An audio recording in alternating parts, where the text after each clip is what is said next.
আমাদের প্রধান উপদেষ্টার একটা মন্তব্য নিয়ে ভারতে তীব্র বাদানুবাদ চলছে। বাংলাদেশকে টার্গেট করে মারাত্মক সব আক্রমণাত্মক কথা হচ্ছে। আমাদের বেশ পরিচিত কিছু মুখ, আমি অন্তত যতগুলো চ্যানেল দেখেছি দুটো মুখকে বারবার এবং একজনকে অনেক বেশি দেখেছি। এর মধ্যে আপনারা অনুমান করতে পারছেন, আপনাদেরকে প্রশ্ন করলে নিশ্চয়ই ভীনা সিকরি সবচেয়ে বেশি কথা বলেছেন এবং আরেকজন হচ্ছেন পিনাক রঞ্জনকে দেখেছি, যাদেরকে আমরা সবসময় দেখি বাংলাদেশ নিয়ে কথা বলেন। এর বাইরেও ইদানিং এই ভদ্রলোক কথা বলছেন এবং পশ্চিমে তার কিছু ট্র্যাকশন আছে। আমরা সেই ভদ্রলোককেও দেখেছি, আমি অন্তত একটা চ্যানেলে দেখেছি ব্রাহ্মা চেলানিকেও কথা বলতে। সো চিকেন স্নেক নিয়ে আবার নতুন করে আলোচনা হাজির হয়েছে, ভারতের 7 সিস্টার্স নিয়ে আলোচনা হাজির হয়েছে। এখন প্রশ্ন হচ্ছে ডক্টর ইউনূস আসলে ঠিক কী বলতে চেয়েছেন? এমনকি পরিস্থিতি এমন জায়গায় দাঁড়িয়েছে আমাদের প্রধান উপদেষ্টার হয়ে ব্যাখ্যাও সরকারকে দিতে হয়েছে। আমি সেই জায়গায় আসবো। প্রধান উপদেষ্টা কি বলেছেন আগে সেটা একটু যদি বলি। এক্স্যাক্টলি উনি যা বলেছেন তা ইংরেজিতে এরকম ছিল: 7 states of India, eastern part of India, called 7 sisters. They are landlocked country, landlocked region of India. They have no way to reach out to the ocean. We are the only guardian of the ocean for all this region. So this opens up a huge possibility. So this could be an extension of Chinese economy, build things, produce things, market things, bring things to China, bring it out to the whole rest of the world, he said.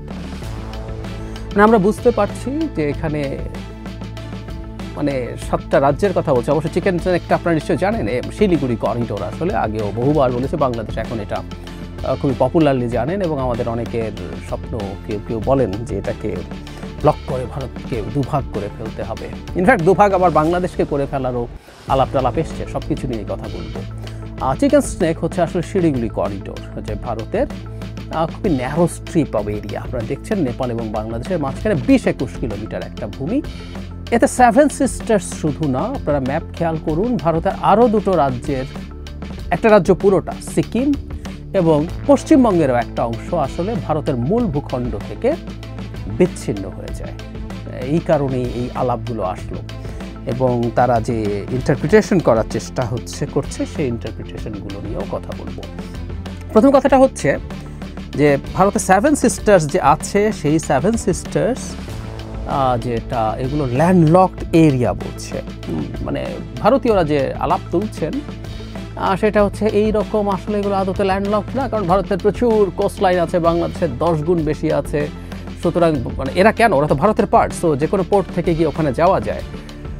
কথাগুলো technically ঠিক, কিন্তু কথাগুলো আবার পুরো ঠিকও না। কারণ একটা দেশ যদি অনেক বড় হয়, তার একটা অংশ যদি কোনো সিপোর্ট থেকে অনেক দূরে হয়ে থাকে, সেটাকে ডিফ্যাক্টো ল্যান্ডলক ধরার একটা প্রবণতা আছে।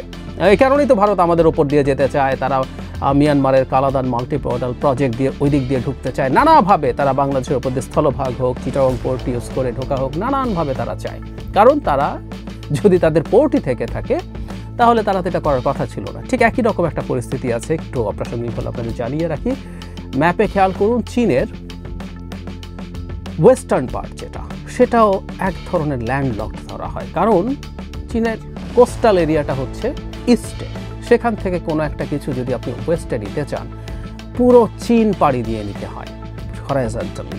এই কারণেই দেখবেন চীনের ওয়েস্টার্ন পার্ট থেকে পাকিস্তানের যে গোয়াদার বন্দর, সেটা কাছে হয়, অনেক কাছে হয়। সেই কারণে সিনজিয়াং প্রভিন্স থেকে বিশেষ করে, সেই কারণেই তারা একটা অল্টারনেটিভ রুটের জন্য শুধু না, তাদের খরচ কমানোর জন্য, মানে চীনের একটা পোর্ট থেকে পণ্য নিয়ে তার ওয়েস্টার্ন পার্টে যাওয়া, বিশেষ করে সিনজিয়াংয়ে যাওয়ার চাইতে চায়না পাকিস্তান ইকোনমিক করিডোর বা সিপিএসি দিয়ে আপনার গোয়াদার পোর্ট হয়ে চীনের ওয়েস্টার্ন পার্টে যাওয়া তুলনামূলকভাবে অনেক কম দূরত্ব হয়।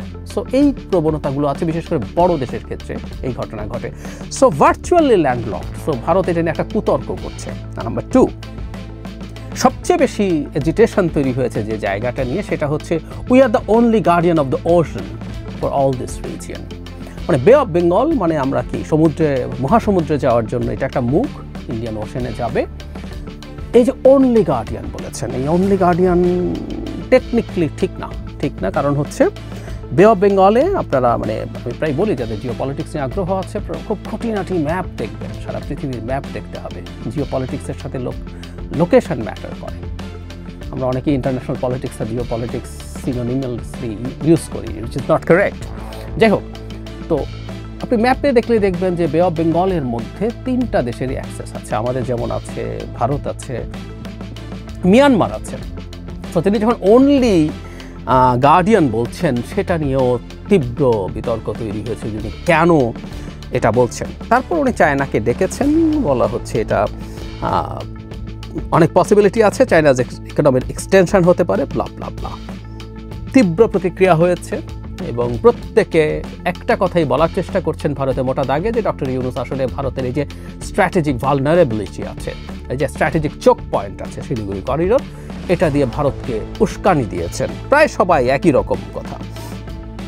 এর মধ্যে সরকারের মানে গুরুত্বপূর্ণ এই থিঙ্ক ট্যাঙ্ক বা সিভিল সোসাইটি মানুষের বাইরে পলিটিশিয়ানদের মধ্যে হেমন্ত বিশ্ব শর্মা, মানে আসামের মুখ্যমন্ত্রী, সেটা নিয়ে মন্তব্য করেছেন। তিনি এটা নিয়ে হালকাভাবে নেওয়া হচ্ছে না বলছেন। তিনি এই শিলিগুড়ি করিডোরকে ভালোভাবে ঠিক করার জন্য আশপাশ দিয়ে আরও রেল রোড তৈরি করতে বলছেন। তার চাইতে এক কাঠি বাড়া হচ্ছেন ত্রিপুরার এখানে মহারাজা প্রদ্যোৎ মাণিক্য। তিনি যে আলাপটা বহুদিন থেকে ভারতের অনেক জায়গায় হচ্ছে, এখন আবার শুরু হয়েছে, যে বাংলাদেশের একটা চিকেন স্নেক আছে।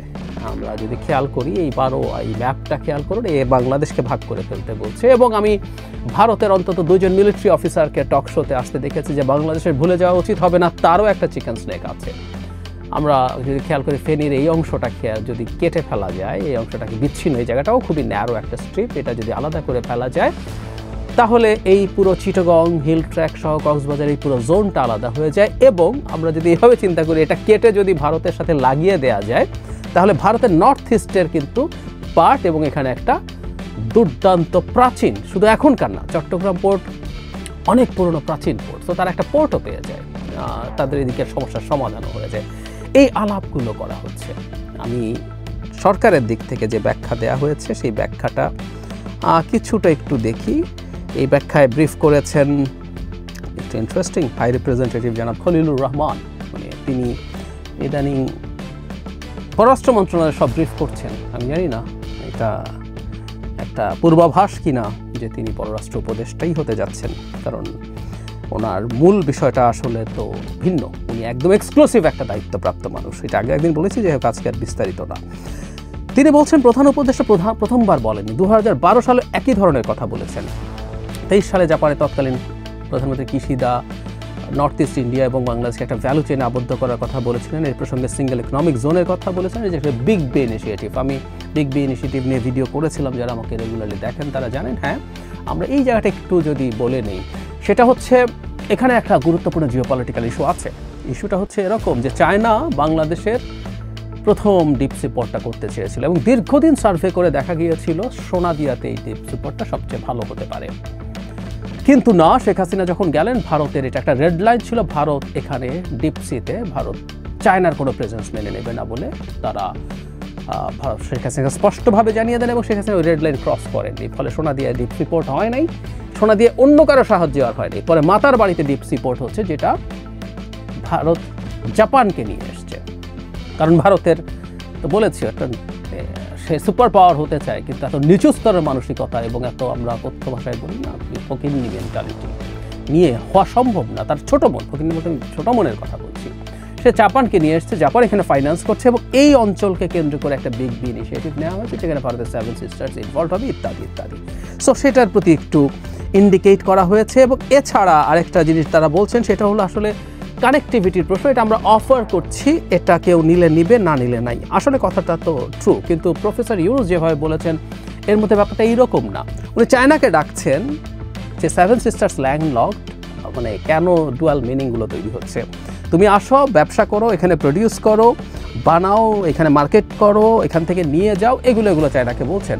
মানে চায়না এখানে আসলো, এসে পণ্য তৈরি করলো, সেই অ্যাক্সেস ভারতের 7 সিস্টার্সে ভারত দেবে কি না, সেটা ভারতের প্রশ্ন, ভারতের ব্যাপার। বা 7 সিস্টার্সে কিছু চায়না তৈরি করতে চাইলে সেটা এখান দিয়ে অ্যাক্সেস হবে কি না, এগুলো ভারতের চয়েসের ব্যাপার। কিন্তু প্রধান উপদেষ্টা এটা ওই দিকে নিয়ে গেছেন। এখন এবার আমি যদি আমার টেকের কথা বলি, প্রথমে আমার কাছে খুবই মিটিকুলাসলি প্ল্যান্ড স্টেটমেন্ট মনে হয়। এই স্টেটমেন্টটা পড়লে এর শাব্দিক যে অর্থ আছে তাতে অন্য ধরনের মানে করা প্রায় অসম্ভব। এটা অর্থনৈতিক কথা উনি বলেছেন। সেভেন সিস্টার যদি ল্যান্ডলকড হয় তাহলে তারা আমাদের পোর্ট ব্যবহার করা দরকার। চায়না যদি এদিকে মানে পণ্য তৈরি করে, সেভেন সিস্টার্স এখান থেকে প্রচুর পণ্য পাঠাতে পারবে। একই কথা তো জাপানকেও বলা হয়েছিল, জাপান একই কাজ করবে বলেছিল। এখন চায়নাকেও বাংলাদেশ আহ্বান জানাচ্ছে, বাংলাদেশ তো আরও বহুজনকে আহ্বান জানাতে পারে। ইনফ্যাক্ট মিস্টার খলিলুর রহমান একই কথা বলছেন, আমরা একজনের সাথে করা মানে আরেকজনের সাথে কিছু করতে পারবো না, নট নেসেসারিলি। অর্থনৈতিক সম্পর্ক এভাবে কাজ করে না, সেটা চায়নাকেও বলা হয়েছে। অ্যাপারেন্টলি ব্যাপারটা দেখতে এরকম দেখা যায়, কিন্তু আমি মনে করি মধ্যে হিডেন কিছু কথা আছে। সেভেন সিস্টার্স নিয়ে প্রধান উপদেষ্টা কিন্তু এবার শুধু কথা বলছেন না। আমরা কনটেক্সচুয়ালি যদি দেখি, উনি সেভেন সিস্টার্স নিয়ে 12 সাল না, উনি আরও আগেও বারবার ইনফ্যাক্ট সেভেন সিস্টার্স নিয়ে কথা বলেছেন যে ল্যান্ডলকড এবং তারা আমাদের সাথে কোলাবোরেট করেই আসলে তাদের অর্থনৈতিক উন্নতি এগিয়ে নিতে হবে। এবং শুধু সেটা না, আমি আরেকটা জিনিস একটু স্মরণ করিয়ে দিই, একটু পেছনে যাব। প্রধান উপদেষ্টা ডক্টর ইউনূস তখন প্রধান উপদেষ্টা হিসেবে ঘোষিত হয়েছেন, কিন্তু শপথ নেয়নি। তিনি প্যারিসে ছিলেন। প্যারিসে ভারতের বেশ কয়েকটা মিডিয়া তার সাথে ইন্টারভিউ নেয় এবং একটা জায়গায় একটা মিডিয়াকে উনি প্রকাশ্যে বলে ফেলেছিলেন, বাংলাদেশ যদি অস্থির হয়ে ওঠে, বাংলাদেশ যদি ডিস্টেবিলাইজ থাকে, বাংলাদেশ যদি ডিস্টেবিলাইজ করতে চায়, এখানে যদি আনরেস্ট কেউ তৈরি করতে চায়, সেটা স্পিল ওভার সেভেন সিস্টার্সে যাবে। উনি সরাসরি কথা বলেছিলেন। সুতরাং সেভেন সিস্টার্সের ভালনারেবিলিটি নিয়ে হালকা হলেও কিছু ইঙ্গিত ডক্টর ইউনূস দিচ্ছেন মনে হতে পারে। আর উনি ওশেনের অনলি গার্ডিয়ান বলছেন, এটা উনি না জেনে বলেছেন তা না, কিন্তু মানে বাংলাদেশ তার এই জায়গায় ব্যাপারটা এরকমভাবে দেখতে চায়। সো এটাও ডিবেট ট্রিগার করেছে যে এই অঞ্চলের ব্যাপারটা, মানে আবারও বলছি যে তারা যেভাবে ইন্টারপ্রিট করতে চাইছে সেটা হতে পারে। আমার কাছে যেটা মনে হয়, ইকোনমিক ব্যাপার তো আছেই, কিন্তু এর মধ্যে প্রধান উপদেষ্টা যেটা হয়তো চেষ্টা করছেন, আমার কাছে মনে হয় সাম্প্রতিক সময় তিনি ভারতের কাছে প্রচুর ডিনাইড হয়েছেন, মানে তৃতীয়বার ডিনাইড হয়েছেন। যদিও আমি দেখলাম যে মিস্টার খলিলুর রহমানরা বলছেন যে এখনও সম্ভাবনা আছে দুই নেতার সাইডলাইন বৈঠকের, কিন্তু ভারতের পত্রপত্রিকা অলরেডি বলে দিয়েছে যে সাইডলাইনে কোনো বৈঠক হচ্ছে না। বিমস্টেকের কথা বলছি, ইউএনজিএতে হয় নাই, বাংলাদেশ বাইল্যাটারাল সফরে যেতে চেয়েছে ভারতে আমাদের প্রধান উপদেষ্টা, তারা ডিনাই করেছে, এরপর বিমস্টেক ডিক্লাইন করেছে। তো আমার কাছে মনে হয় যে এটাও একটা কূটনীতির পার্ট যে আমরা কখনো টাফ রেটরিক ব্যবহার করে তাদেরকে একটু নরম করার চেষ্টা। বিমস্টেকে যদি এই মিটিংটা হয়, আমি ধারণা করি তার প্রধান কারণ হবে এই টাফ শব্দগুলো ব্যবহার করা, ইঙ্গিতপূর্ণ কথা ব্যবহার করা, যে আমি চায়নাকে কিন্তু এখানে অনেক অ্যাক্সেস দিচ্ছি, তাকে আমি এখানে নিয়ে আসছি যত বেশি সম্ভব। সো চায়নার ফুটপ্রিন্ট যত বাড়ে, ইনফ্যাক্ট যেটা হয় ইকোনমিক ফুটপ্রিন্টও যখন বাড়ে, ওগুলো আসলে চায়নার মতো দেশগুলো স্ট্র্যাটেজিক ফুটপ্রিন্টে কনভার্ট করে নেয়, এটা সম্ভব তাদের জন্য। সো এই ধরনের একটা থ্রেট যদি ভারত ফিল করে, তার সেভেন সিস্টার্সের ব্যাপারে তার যদি কোনো টেনশন তৈরি হয়, নিশ্চিতভাবে বাংলাদেশের ফেনে দিয়ে কেটে চট্টগ্রামকে দখল করে ফেলতে পারবে না। এটা ভারতের দিক থেকে আর একটু সতর্ক হয়ে বাংলাদেশের সাথে দূরত্ব কমানোর মতো একটা চেষ্টা যদি সে করে থাকে, করার চেষ্টা করে, সেটার উপর প্রভাব পড়তে পারে এবং তারা সেটা করতেও পারে। সো আমরা বিমস্টেকে যদি দেখা হয়, আমি ধারণা করি প্রধান উপদেষ্টার এই ধরনের বক্তব্যের কারণও সেটাতে কিছুটা হলেও রোল প্লে করবে। যদিও আমরা সাম্প্রতিক সময়ে দুটো ঘটনায় 26শে মার্চ এবং ঈদের সময়ে মোটামুটি কর্ডিয়াল শুভেচ্ছা জানাতে দেখেছি, জনাব মোদি আমাদের প্রধান উপদেষ্টাকে জানিয়েছেন। তো পরিস্থিতিটা এই, আমার মনে হয় আমাদের এবার একটু ভারতের দিক থেকে টাফার সময় এসছে। আমরা যথেষ্ট নরম ছিলাম, এই ধরনের বক্তব্য নিশ্চিতভাবেই বাংলাদেশ সেভেন সিস্টার্সকে আলাদা করে ফেলবে, সাথে আরও ওই দুই অংশ পশ্চিমবঙ্গের ওই টুকরো এবং সিকিম, সেটা করতে যাচ্ছে না। কিন্তু এই আলাপগুলো তোলা, এই আলাপগুলো হওয়া অর্থনৈতিক মার প্যাচে, সরাসরি বলা ডিজাস্টার্স। আমাদের কেউ কিন্তু সরাসরি বলেন যে আমরা ওখানে ব্লক করে দিয়ে ভারতকে আলাদা করে ফেলবো, কারণ এই তত্ত্ব অনেকেরই আছে যদি ভারতের অংশ আলাদা হয়ে যেতে পারে, তাদের যেহেতু কোনো পোর্ট নেই, তারা ল্যান্ডলক, তাদেরকে বাংলাদেশের সাথে কোলাবোরেট করতেই হবে। এইসব আলাপ কেউ করছেন, এই আলাপগুলো অপ্রয়োজনীয়। কিন্তু আমার মনে হয় যে কিছু ক্ষেত্রে কিছুটা সিম্বলিকলি কিছুটা চাপ আমার কাছে মনে হয় না খারাপ কিছু।